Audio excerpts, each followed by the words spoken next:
जय मसीह की सबको। तो हम देखते हैं आज का वचन मत्ती 26 के 52 नंबर वचन को हम देखते हैं। यहाँ कुछ इस तरह से वचन लिखा है। तब यीशु ने उससे कहा, अपनी तलवार को मयान में रख ले, क्योंकि जो तलवार चलाते हैं वे तलवार से नष्ट किए जाएंगे।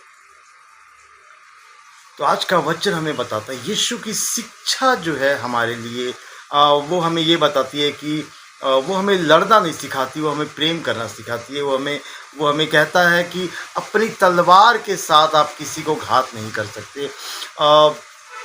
यहाँ पे हम देखते हैं कि जब यीशु मसीह को पकड़ने के लिए महायाजक के दास, उसके सिपाही जब यीशु मसीह को पकड़ने के लिए आए थे, तो वहाँ पे पतरस ने क्या किया, तलवार निकाल के एक दास के कान काट दिए, महायाजक के दास के कान को काट डाला।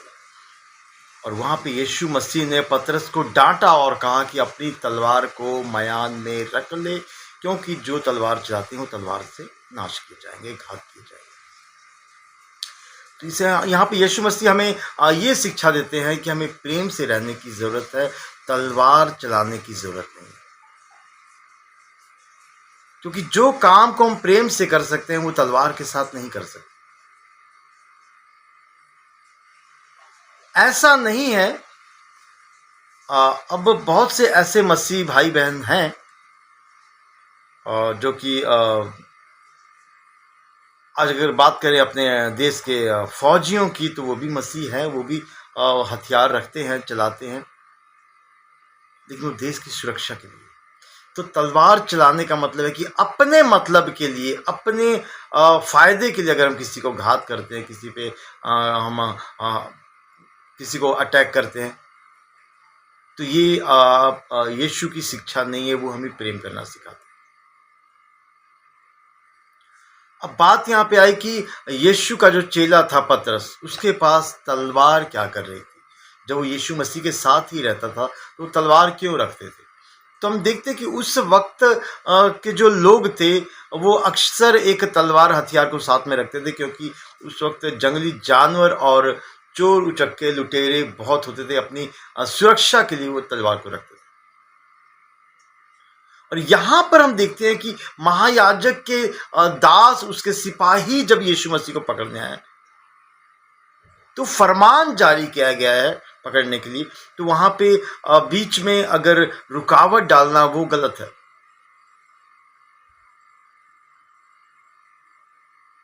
तो पतरस ने तलवार निकाला और महायाजक के दास का कान को काटा, जो कि यीशु मसीह को एकदम पसंद नहीं था।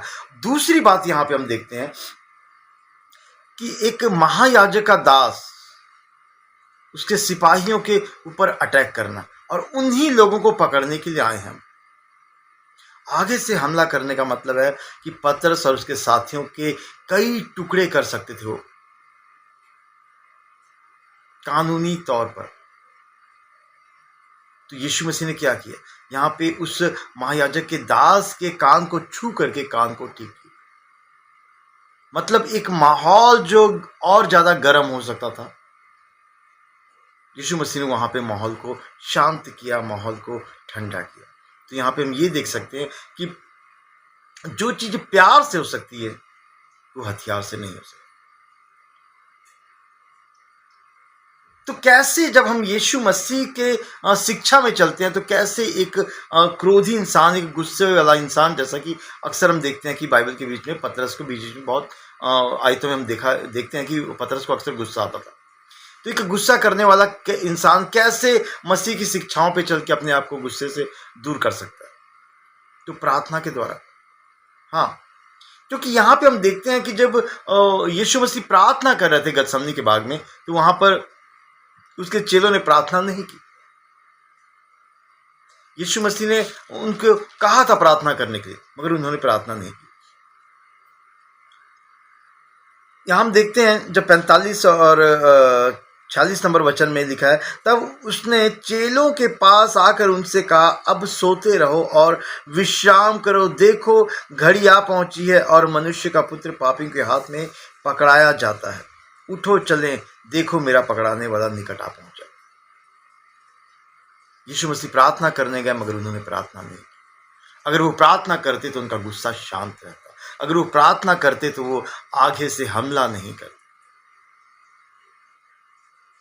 अगर हम प्रार्थना करते हैं तो हम तलवार इस्तेमाल नहीं कर सकते, क्योंकि प्रार्थना करने वाले को वैसा क्रोध नहीं आएगा कि वो किसी के ऊपर हमला कर दे।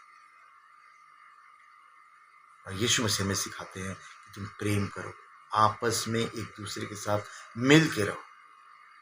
उसकी शिक्षा की कोई एक गाल पे तुम्हारा थप्पड़ मारे तो तुम दूसरा भी आगे करो। तो हमें उसकी शिक्षा में चलने की जरूरत है। हम लड़ने झगड़ने वाले नहीं, बल्कि प्रेम करने वाले हैं, प्रार्थना करने वाले हैं। यही यीशु मसीह का संदेश है। तो इस वचन के द्वारा परमेश्वर आप सबको आशीष दे। आप सभी प्रार्थना करने वाले योद्धा बनो, प्रार्थना में योद्धा बनो। तलवार से घात करने वाले नहीं, प्रार्थना से शैतान को घात करो।